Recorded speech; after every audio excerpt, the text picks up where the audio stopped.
off to run some errands. Please tidy up this place. No!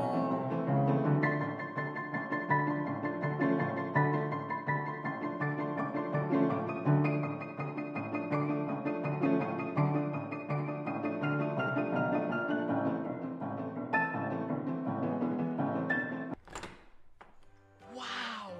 How did you guys do it? We got cleaners. Cleaners? You know it, Dad. Cleaner, it works.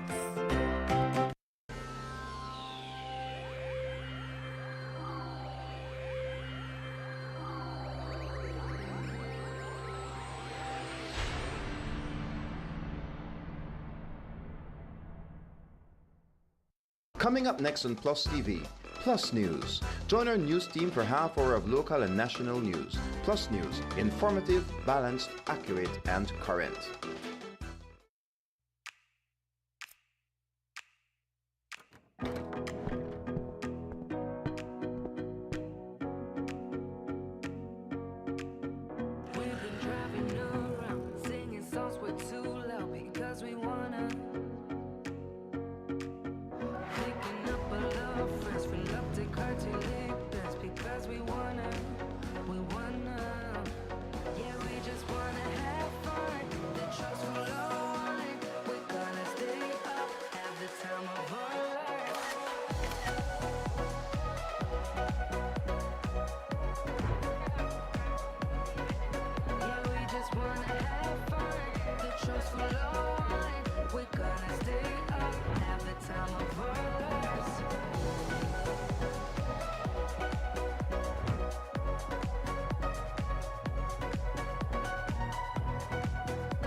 Honda Navi, a partner you can rely on. Benquip, equipment, parts, service.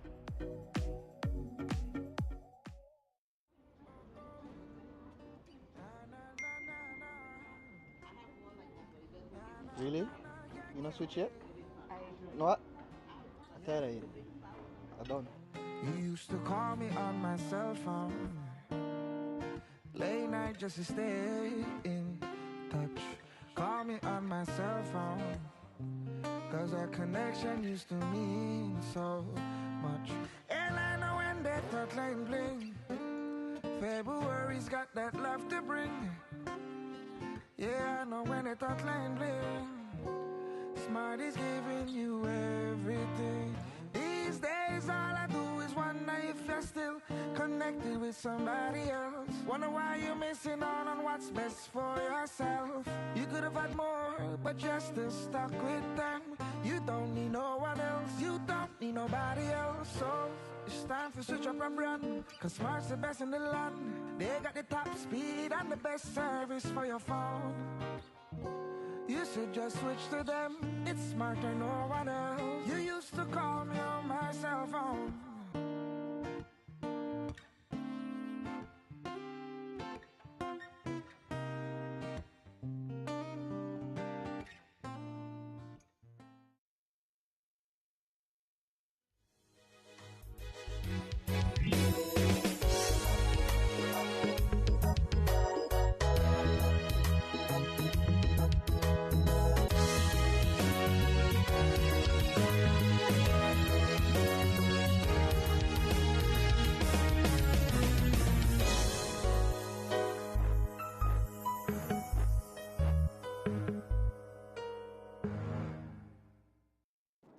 The headlines for tonight's evening newscast. Church elder gunned down in Tea Kettle.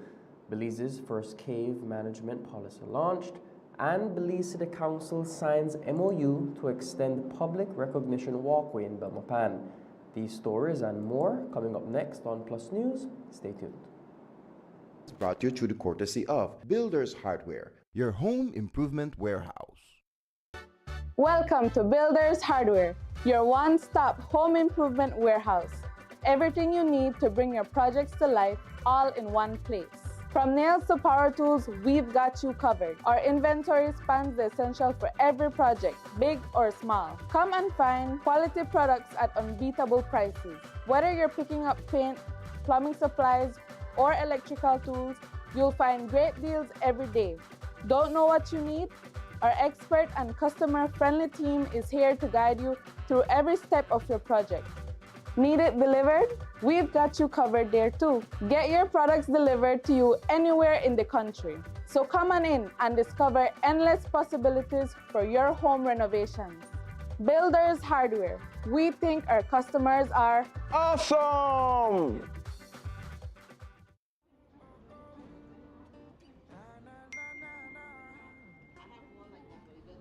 Really? You not switch yet? You know what? I tell you, I don't. You used to call me on my cell phone, late night just to stay in touch. Call me on my cell phone, cause our connection used to mean so much. And I know when that hotline bling, February's got that love to bring. Yeah, I know when that hotline bling, Smart is giving you everything. These days all I do is wonder if you're still connected with somebody else. Wonder why you're missing out on what's best for yourself. You could have had more, but you're still stuck with them.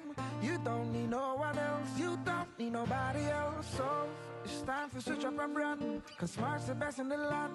They got the top speed and the best service for your phone. You should just switch to them, it's smarter, no one else. You used to call me on my cell phone.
Honda Navi, a partner you can rely on. Benquip, equipment, parts, service.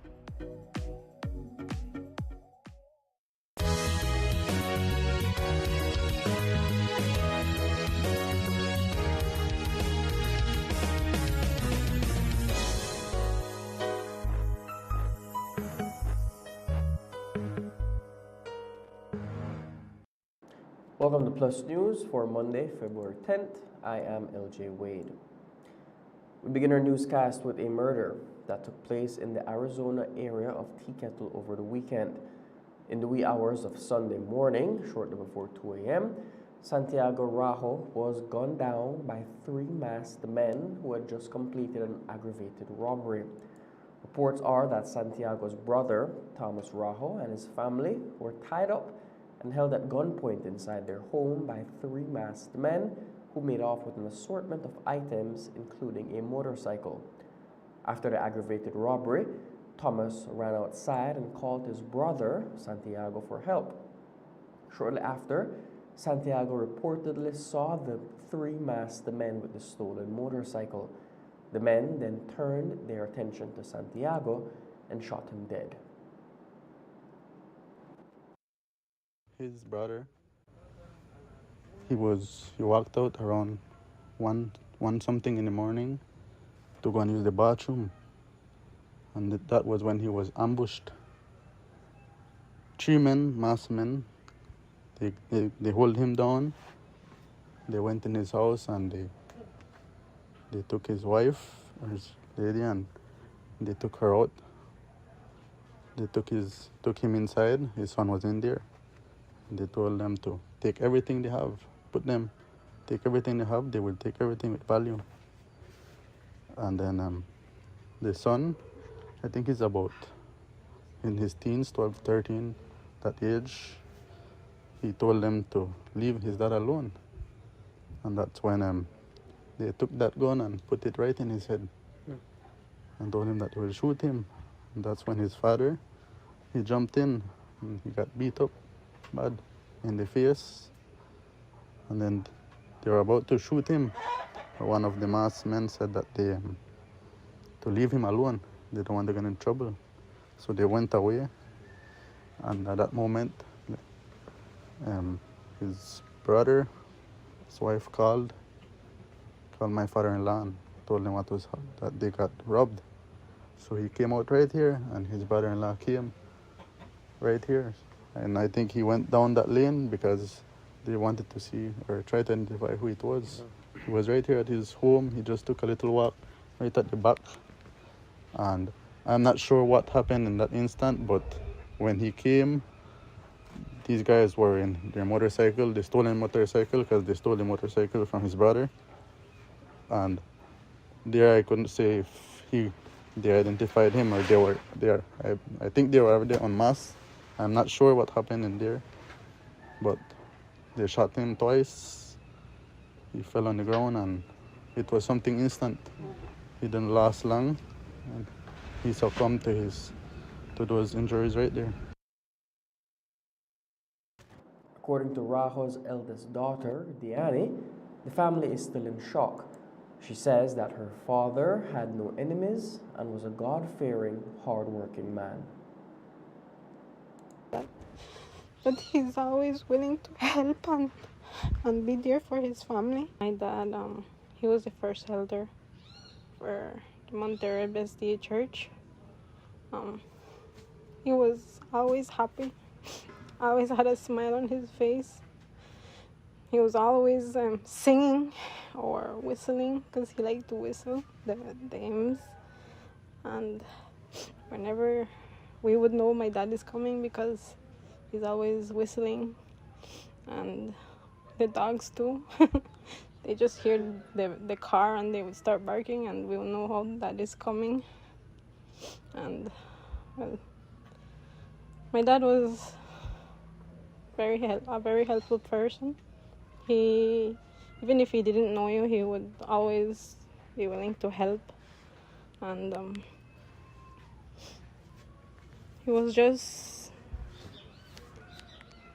I would say a great example for many of us. And well, it's sad. I mean, I always think about death. And I know my parents someday or all of us will die, but I never expected it to be this way because it really hurt. The family of Santiago Rajo is calling on the police to increase their presence in the village. The family says that the village is no longer safe as criminals are running amok.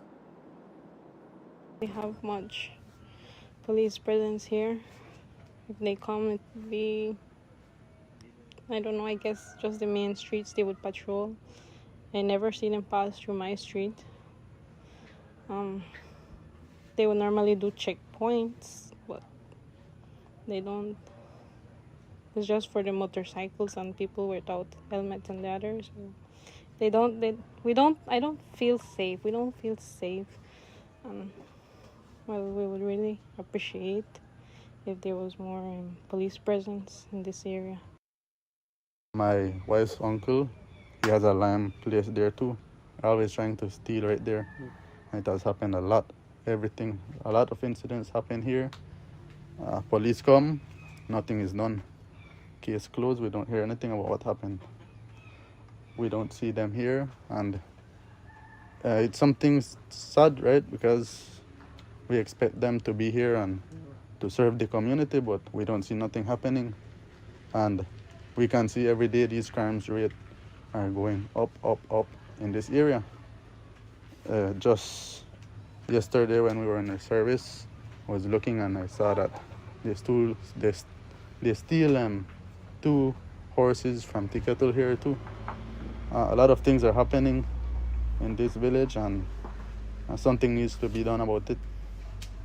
So you think that you guys would need like a permanent police presence here in the village? I think that would be the best solution, to have them here, because this can't be happening. Santiago Rajo was an honest man. He always worked hard. He used to go 6:30 in the morning to go work. Comes back around 5. And when he comes, he would go to his farm. Then he would come back. And then Sunday nights, Monday night, we have church at 7. Get ready, prepare his sermon if he has to preach. And that was his way. He always served his family, looked out for them. He raised them in the way that an honest person and a God-fearing person should be. And it's sad to see him being an innocent person gone. Today, the police department gave us some more information on the murder and confirmed that they have since detained 3 persons pending questioning. On Sunday, the 9th day of February 2025, police responded to a shooting incident at Tea Kettle Village. Upon their arrival, they found the lifeless body of Santiago Rajo with gunshot injuries. Information received that 3 male persons arrived at the house of Thomas Rajo and asked for the key for his motorcycle, and he mentioned to them that he did not have any key. Thereafter, he was hit on the face. The male persons then got on the motorcycle and they rode off, at which point Thomas Rajo called out for his brother Santiago Rajo, who came out of the house. And at that point, one of the male persons on the motorcycle shot him several times. We have several persons in custody for this investigation. Police are also investigating a shooting incident that took place over the weekend. On Saturday, one Gerald Sutherland was walking in Ladyville when he was shot at. Then on Friday, the 7th day of February 2025, police responded to a shooting on Paris Road in Ladyville. Upon their arrival, they learned that a male person had been taken to the KHMH. They visited the KHMH where they found Gerald Sutherland with gunshot injuries. He reported that he was walking on Paris Road when he heard several shots coming from an area near some bushes. He could not see who shot him. He is listed in a stable condition at the KHMH at this time. And he has no idea why somebody would want to? No, he said he has no idea why someone wanted to shoot him. The Office of the Special Envoy has issued a press release calling on the Ministry of Education to provide more funding and resources to Stella Maris. The tragic incident involving Stella Maris student Pablo Orellano has taken over Belize's headlines. Pablo left the Stella Maris school compound in Belize City and ran to the sea, jumped in, and drowned.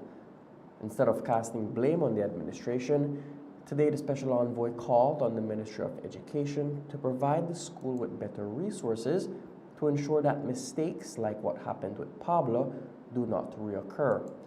Today, the Minister of Education was asked if the government is looking at pouring more resources into the institution. The Special Envoy has always been a good ally of the Ministry of Education, a strong advocate for families and children, and of course, she has a long history and background and training in special education. So we often talk about working together on how we can improve the services we offer to our community of special needs children. So yes, we're always looking for opportunities to improve, to be more effective, to be more efficient. If that means we need to allocate more resources, we certainly will do that. Will a redistricting exercise take place before this year's general elections? According to a Trinidadian attorney, it must. Last week, a Trinidadian attorney sent a letter to the government stating that if the Prime Minister calls elections before a redistricting exercise is held, the validity of the elections would be challenged in court. So, what will the government do? Will a redistricting exercise take place?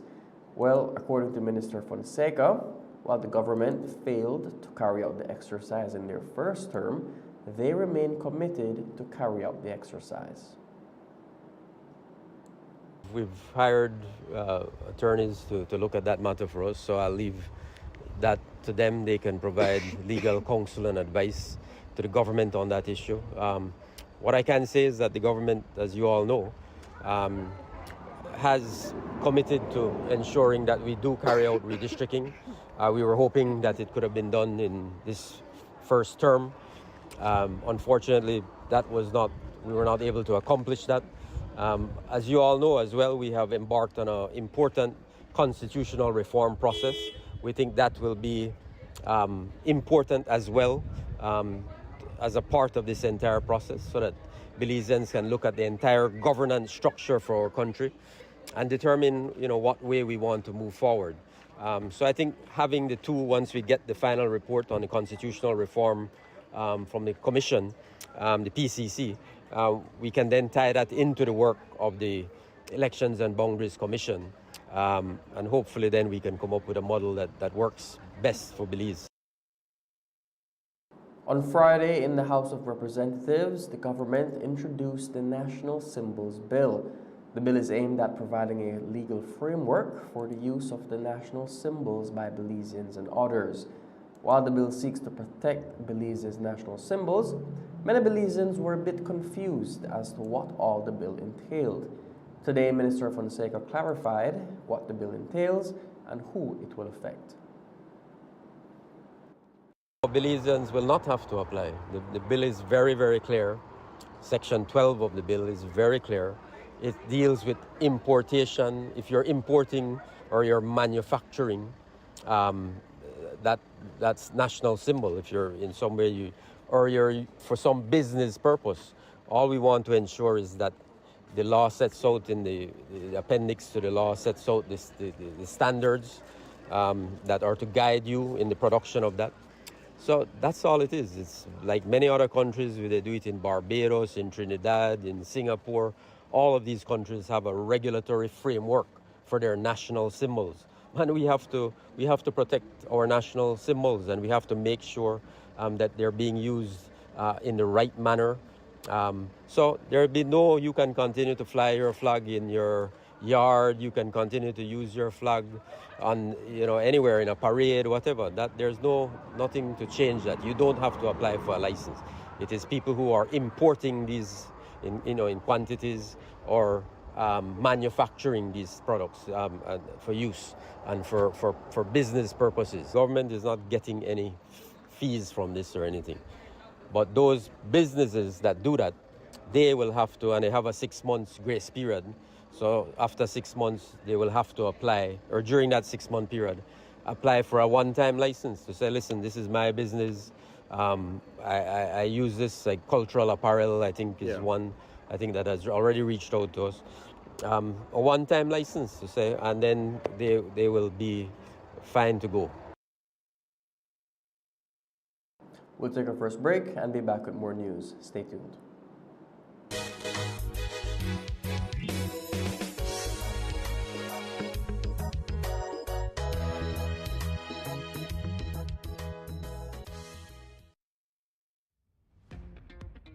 February is all about Honda. Get special pricing and discounts on all Honda products. Enjoy up to 25% off select Honda products and 20% off Honda parts. Don't forget your B-Bucks whenever you make your purchase. There will also be a bike rally throughout the streets of Belize City, Blue Creek, and Spanish Lookout on February 8th, 15th, and 22nd respectively. All participants will get free oil change. Check out our Facebook page for more details. Love your Honda. It's all about deals and discounts on Honda products throughout the month of February, only at Benquip Equipment Parts Service. Design Depot, your all-in-one destination for transforming your living spaces. Explore the world of GE with our selection of cutting-edge appliances for functional, convenient, and modern living. Find solutions for every paint project, from home to industrial, with our extensive selection of Sherwin-Williams paints and coatings. Safeguard your home with the durability of our weather-resistant windows and doors. Elevate your kitchen and bath with the timeless elegance of Kohler sinks and faucets. Transform your space with our constantly refreshed tile inventory, always embracing the latest tile trends. Design Depot, all in one place.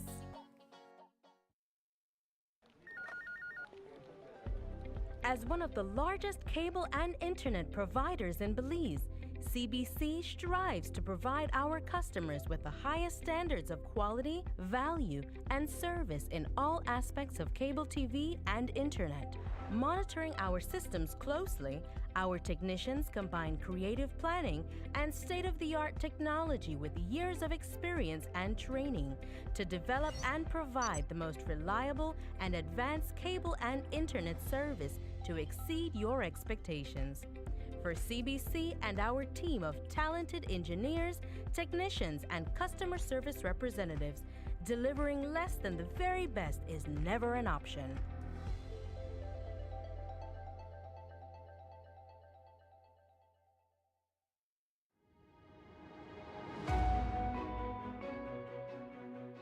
The Climate Finance Unit, established in 2022 within the Ministry of Economic Development, focuses on accessing climate finance to support Belize's adaptation and mitigation targets.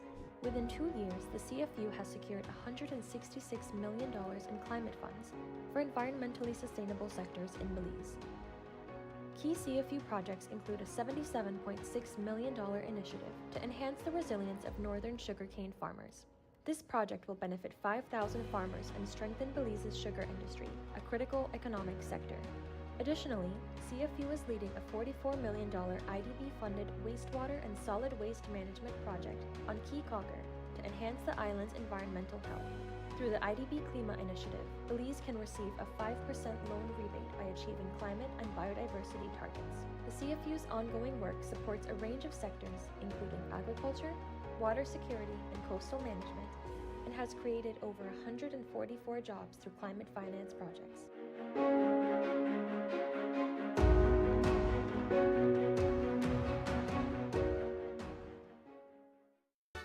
Welcome to Builders Hardware, your one-stop home improvement warehouse. Everything you need to bring your projects to life, all in one place. From nails to power tools, we've got you covered. Our inventory spans the essentials for every project, big or small. Come and find quality products at unbeatable prices. Whether you're picking up paint, plumbing supplies, or electrical tools, you'll find great deals every day. Don't know what you need? Our expert and customer-friendly team is here to guide you through every step of your project. Need it delivered? We've got you covered there too. Get your products delivered to you anywhere in the country. So come on in and discover endless possibilities for your home renovations. Builders Hardware. We think our customers are awesome! Start the new year with big savings on your 2025 property taxes. From January 1st to March 31st, 2025, the Belize City Council is offering incredible property tax discounts that you won't want to miss. Prepay your annual property tax by January 31st, 2025 and enjoy 15% off. Pay by February 28th and you'll save 10%. And if you pay by March 31st, you'll still enjoy a 5% discount. But wait, there's more. Senior citizens can enjoy a fantastic 35% discount upon full payment of property taxes for the property they reside on all year round. Please note, these discounts are available only to property owners who are up to date with their accounts. As you take advantage of this discount, we kindly remind all property owners of your responsibility to visit City Hall or utilize our online platform to complete your payments and to ensure your contact information is accurately updated in our system. For more details on these incentives, visit our Belize City Council Facebook page or give us a call at 227-3073, extension 261 or 264. Your Belize City Council. Always about the people.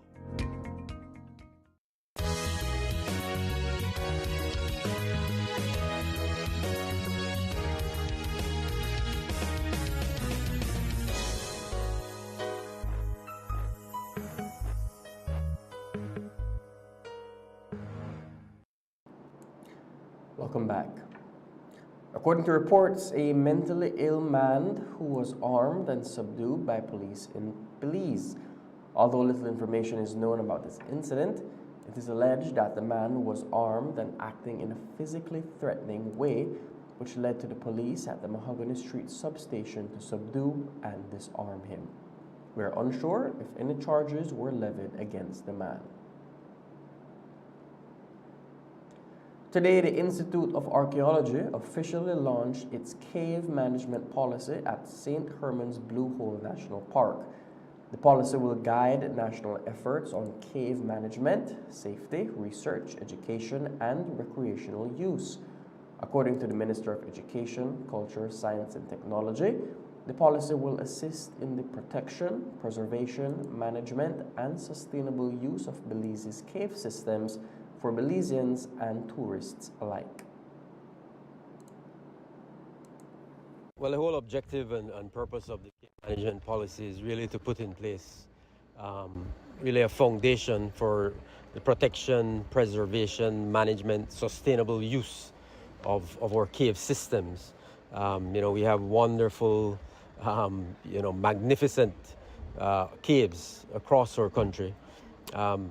And so there's been a discussion ongoing for a very long time to make sure that we find the right balance. Obviously, as you know, tourism is very important to our economy. So we are happy to welcome visitors to Belize and to give them access to these beautiful archaeological sites.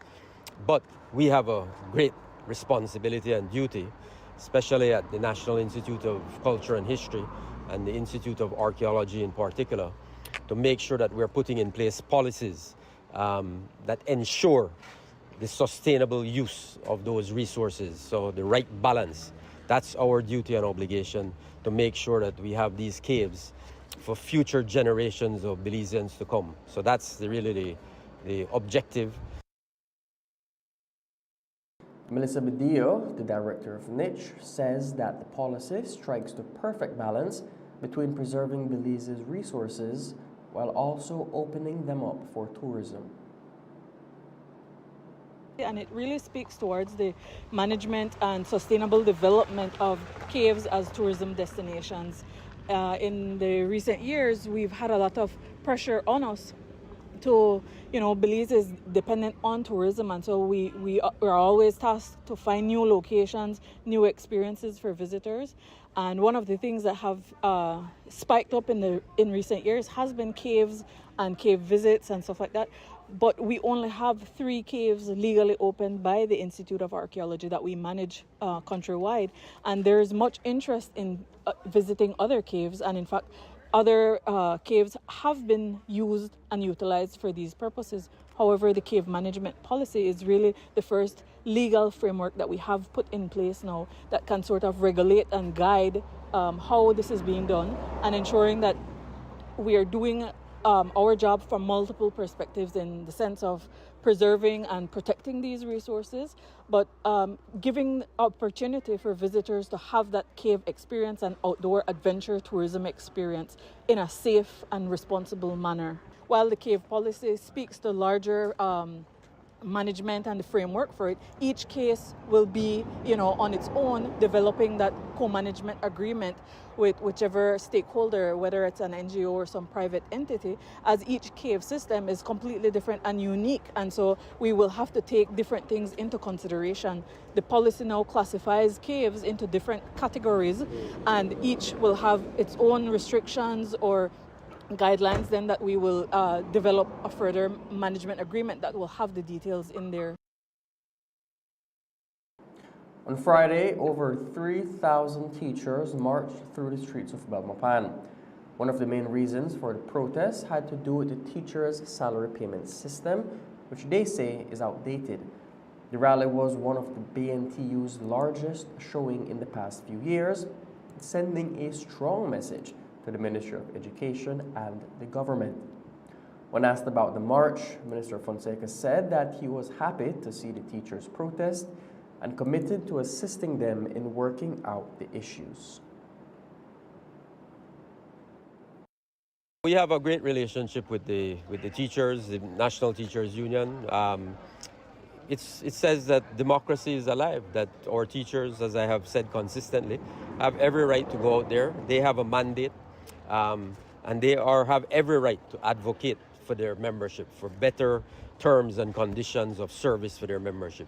And we are committed to working with them on those issues. Always have been respectfully and we continue to do that. So, I was very happy and proud to see the teachers out there expressing sharing their voices, and I stand, with them to say we will address these issues on their behalf.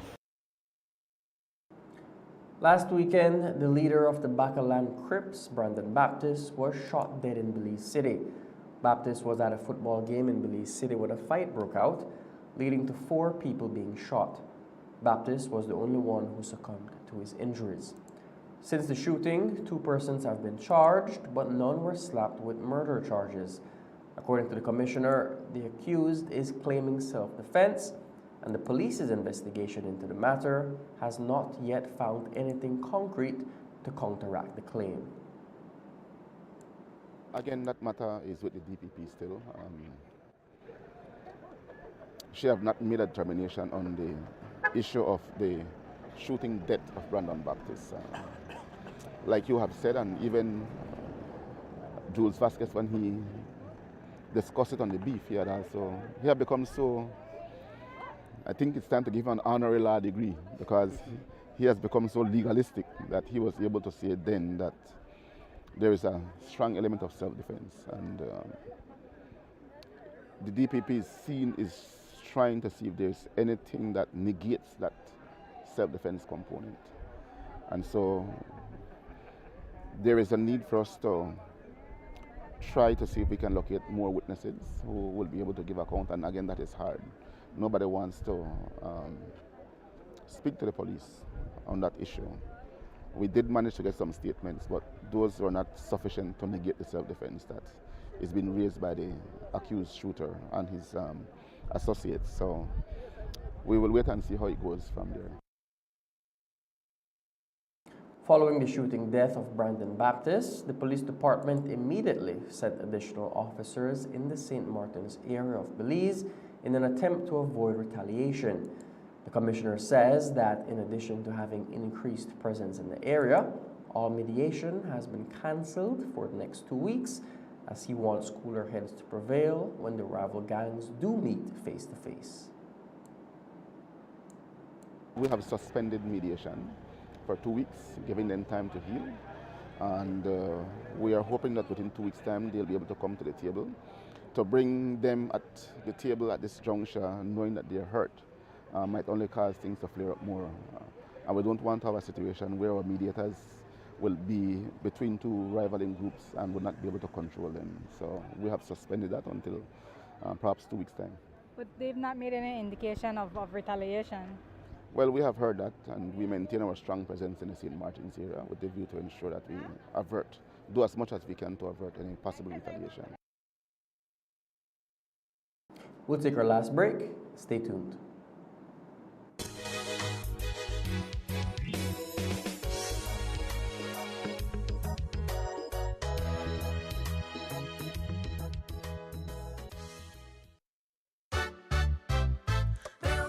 We've got the plumbing and electrical in our store. We've got the paints and the brush and light fixtures. That's for sure. We've got steel, cement, and tiles galore. And so much more. We've got everything in that store.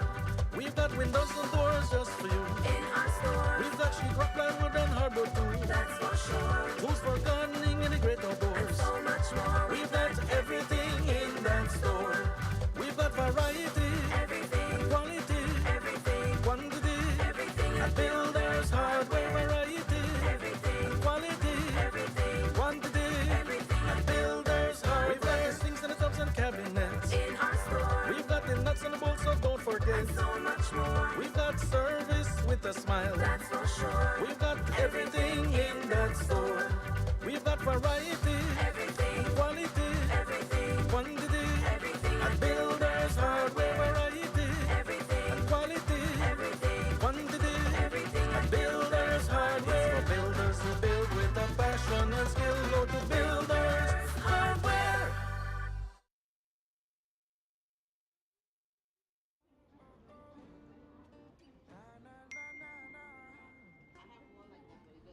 Really? You not switch yet? No what? I tell you. I don't.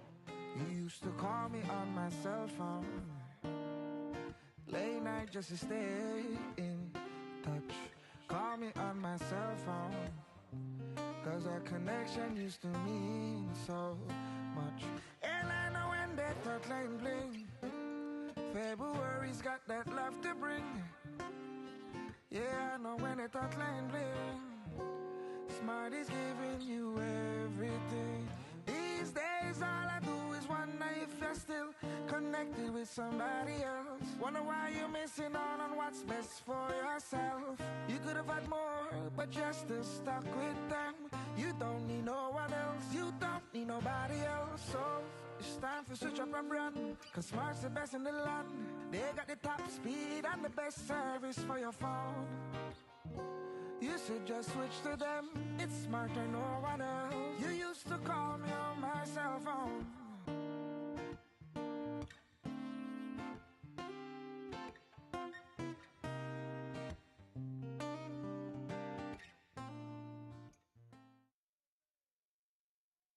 Hello Bemapan, welcome back to the second segment in this series of the Trade License Act 2024. I'm Councillor Chris Enriquez, and today we'll be discussing your business productive footprint and how it impacts your trade license fee. Let's break it down. Your business's productive footprint is the square footage of the area where your operations are conducted. It excludes common spaces such as agricultural lands, lobbies, restrooms, stairways, parking lots, storerooms, and shared hallways, unless they are used for profit. Your business falls under an economic classification based on your business type. This classification, as well as your zone, will further determine the rate applied to your business. Hi, I'm Lauren Milton. I'm the Evaluation Manager here at Bemapan City Council. I know a lot of people keep wondering what we're measuring when we visit their business. So let's take a closer look at what productive footprint looks like for the different types of businesses. As you can see, we measure the area used for business purposes only. This includes retail space, dining areas, or workspaces. For example, here's how the productive footprint is calculated for a coffee shop, a supermarket, and an office space, specifically an accounting firm. Let's take a coffee shop for instance. Here we see the kitchen, the bar, and the dining areas as productive space. What's noteworthy here is that a restaurant and an ice cream parlor has similar productive space as a coffee shop.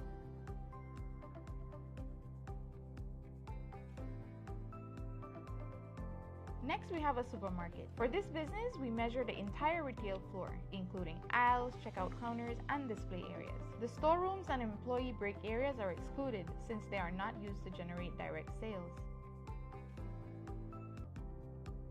Lastly, we look at an accounting firm office.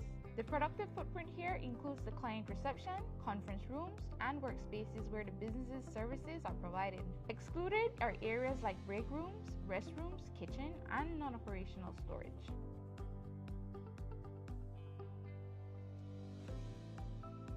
As you can see, productive footprint is the usable square footage where your business is conducted.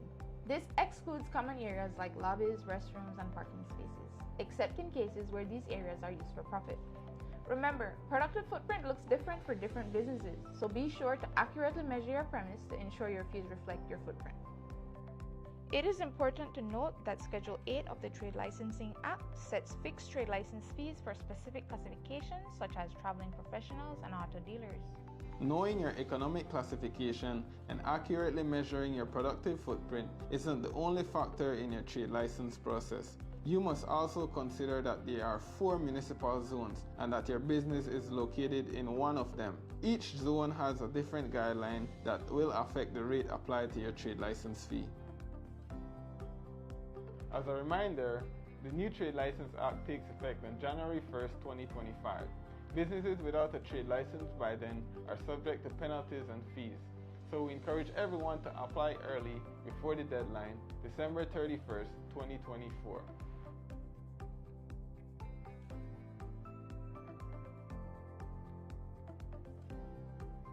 Stay tuned to our next segment where we will answer your key questions. Thank you for watching, and let's build a prosperous Bemapan together.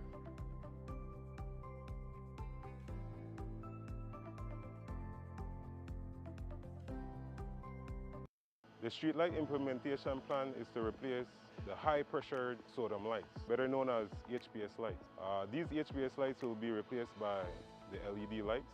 Therefore, LED street lights advanced optics can fine-tune the distribution of lights, ensuring better coverage of the roads, roundabouts, parks, businesses, public area, homes, etc. The feedback have been great. We get positive feedback from the community when it comes to the improved brightness and light quality which LED provides by means of visibility and safety, especially at night. Before the LED lights was installed, it was kind of dark, you know. Most of the time I did have to look and check. But with the LED lights now, you can see from far. I like it because it's a nice bright light, because the customer feel much safer to come to the shop. From the LED lights now that BL had put, it improved a lot. Well, the difference is that they look way far clear. Well, I must say thanks again to BL on this one, because actually that was nice improvement. Also, it bring up the mahogany, because the mahogany is one of the active street in a Belize city, and also I live back at Gongolong, and when I come off work, it's just a bloom. Nice for me now. When I come home at night, I can see clearly. The main objective this year is basically to change out 16,000 HPS lights. So the street light replacement will occur at every respective zone. For example, Central, Belize District, North, Orangewa, Corozal, West, Cayo District, South, Tancreek District, and Toledo District. We have started some years back with the street light replacement project, and the 16,000 will account for the 100% that we need to complete on the distribution system. Bringing you a brighter tomorrow. Here's how to be a part of Benny's Homecation in 3 easy steps. First, download the B-Bucks app and sign up to be eligible. It's fast and easy. Then, shop at any Benny's location or Benny's entity. Remember to choose products from our monthly Homecation jackpot categories to earn entries. Now you can earn B-Bucks with purchases made and be a part of the Benny's Homecation jackpot for a chance to win the $10,000 grand prize in December. Win the ultimate Homecation with Benny's, quality and savings.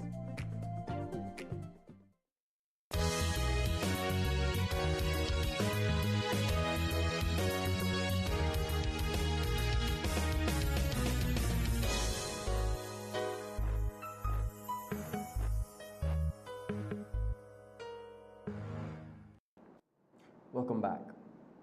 Last week Friday, the Veterinarian Association of Belize held their annual general meeting. At the AGM, an election of executives was held, with 6 officers being elected for the posts. Alongside this, members of the association expressed their concern of unqualified persons performing vet medicine. Here is Dr. Victor Gongora, the president of the Veterinary Association of Belize, telling us more about the AGM. We had our AGM. We really haven't had a face-to-face AGM, but today we finally managed to get everyone present. We did have a quorum this morning, and because we hadn't met for a long time and we're meeting today, the executive decided that we should have a vote for the executive again. And the executive that was in place has been re-elected again. And we were missing a treasurer, so we elected a new treasurer, so to speak, and also a secretary, because we were missing a secretary. Now we have the full complement of 6 officers, and the ones that were re-elected, we also decided today in one of the functions is that the executive can only cannot serve 3 consecutive terms. So after your second term, you need to remove from that post and you can function in another post. So all the posts, you cannot go for more than for 3 terms, 3 consecutive terms. So that's one of our major decisions. So hopefully that will allow flexibility and movement, because sometimes, you know, officers are in post for a long time and then you run out of ideas. So this will help us to keep getting new officers. And today, in fact, our secretary is a newly registered vet. She registered last year and from San Pedro, and she's now acting as a secretary. So it's great for us to have, you know, fresh blood coming to give us new insights of how the young people are thinking. We look at after the affairs of the vets in Belize and especially our membership, and there's many issues we need to speak out about. For example, there's Baja is we work along with government vets, but right now there's a shortage of government vets. We only have 2 vets, and I understand they'll be hiring 2 more. So we need to see then how Baja can accredit private vets like us to work in different capacities to help them to do what they need to do. And the good thing is that the Baja Act allows for accreditation of not only vets but also laboratories. For example, with the New World Screwworm, and we have Leishmania we want to tackle, there's other labs that can do that work. It doesn't have to be done by Baja for it to be considered a case. We want to see more accreditation from Baja. We want to be more involved in animal welfare, and also more involved in enhancing the different small animal practice in Belize. Large animal, I'm happy to say we have 4 industry vets in poultry and in livestock. So that's great to see now that the private sector is also hiring vets. We also have a drug supply company that's also has a vet on board, not full-time, but overseeing the work that is being done. So that's good news, because we do need veterinary oversight, especially over things pertaining to animal. We are an association, so we function as an association. With our membership is countrywide. We have representation in Toledo, Corozal, San Pedro, and of course, Cayo and Belize District, Orange Rock. They can come up with concerns. Like one of the concerns we have, and it was expressed this morning at the AGM, is the practice of vet medicine by unqualified persons. And now, because you may have an AHA, Animal Health Assistant post, does not mean to say that you're a vet. You're not qualified to do veterinary work. The Vet Surgeons Act does speak out about the functions of an animal health assistant, but sometimes they step out beyond the limits of what they can do, and so that's a concern among the vets. So we need to address that with the Veterinary Surgeons Board, because there's a lot of Galen graduates that are being that they want to be an animal health assistant, but then how we don't have enough vets to supervise them. So what kind of work are they doing out there? As well as the public, because the public goes to these so-called vets or HAs functioning as vets, and then we have problems with animal welfare. Not only with the registered AHAs, but also with people that, for example, breeders, they would go and do ear cropping or tail docking, and where do they get the anesthesia? How do they do that surgery? So a lot of times there are problems after the surgery, and then it comes to the clinics, and then that should not be because of the animal welfare issue. In partnership with the Ministry of Public Service, Constitutional and Political Reform, the Balapan City Council has signed an MOU to launch an initiative to recognize the work of senior public officers. Under this MOU, a monument recognizing the work of senior public officers with 25 or more years of service in the public service will be erected. This monument, set to be erected in the green area next to the west wing of the Independence Plaza, aims to recognize and honor the unwavering commitment of these officers who have not reached the 35-year mark in their lengthy careers. Here is the Honorable Pablo Kowich, the Mayor of Balapan City, speaking about the MOU. I would like to thank the Ministry for reaching out to us with this initiative to recognize and honor public officers who have served 25 years or more, but did not manage to achieve the 35 plus Walk of Fame recognition.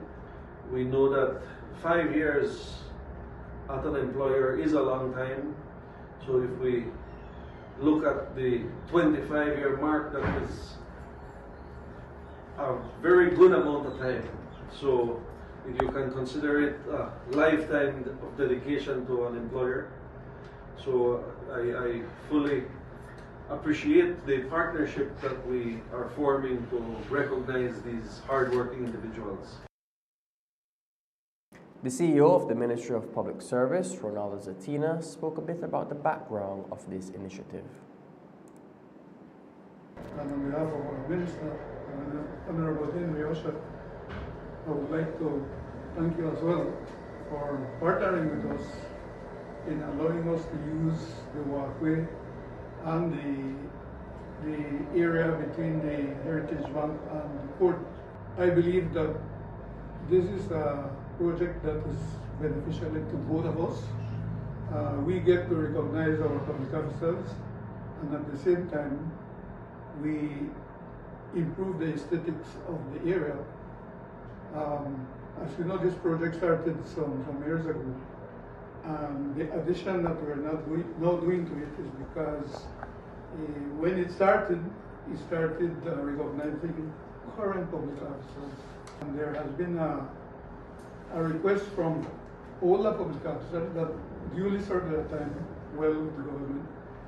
If there was a way for us to include them in the project, and as such, the idea of building a wall came up, where we will put the names of those all the public officers and those that have served but not reached the milestone of 35 years of service.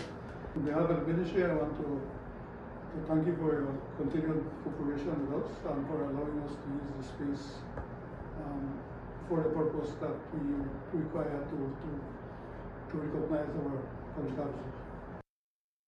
Last week, the first phase of the Youth Climate Action Fund came to an end with a closing ceremony by the Belmopan City Council. The Youth Climate Action Fund, funded by Bloomberg Philanthropies and the Belmopan City Council, provided 9 youth groups with the funds necessary to come up with innovative ideas for environmental change in Belmopan. Phase 1 of this initiative came to an end this year, while Phase 2 has already been approved with an even larger monetary pool of 200,000 Belize. Mayor Pablo Kowich told us more about the initiative. The closing ceremony for the Belmopan Youth Climate Action Fund, which was a grant funding which we got through the Bloomberg Philanthropies, based out of New York City. And as the name suggests, it's a climate change fund, and it's geared towards youth projects. There were different types of projects that qualified for participation in this fund. You had educational symposiums which build on awareness or climate change awareness and climate resilience. You also had some of the participants who were working on repurposing plastics and other waste material to generate or to create art. You had one of the groups was focusing on and anti-littering and waste management digital campaign. You had one of the schools that created a school garden for self-sustainability. Well, as I mentioned, today was the closing of the Bloomberg funding, which was Phase 1. Last month we received word that we have been pre-approved for the second phase of the funding, which comes with a greater limit. We will be getting 200,000 Belize dollars to fund groups within the Belmopan area for these types of climate initiatives. We don't know what projects people will submit. We will find that out later on in the year. But for now, since this Phase 1 has concluded, later this month we will be having a forum to educate interested parties in the process of how the application process works, how the documents which will be submitted need to be formatted so that they can be approved by the committee and hopefully then receive funding to implement their projects.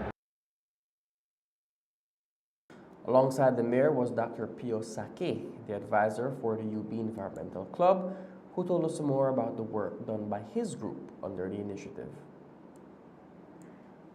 As the advisor for this environmental club, my task is really to guide the students and the executive of the club to conduct this project very well. So my part, the really part I played was for us to devise a plan in terms of what we're supposed to do.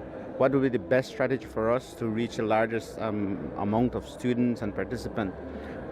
So after meeting several times, we came up with the idea of doing this project to have this Youth Environmental Action Fund Symposium or Youth Environmental Action Symposium.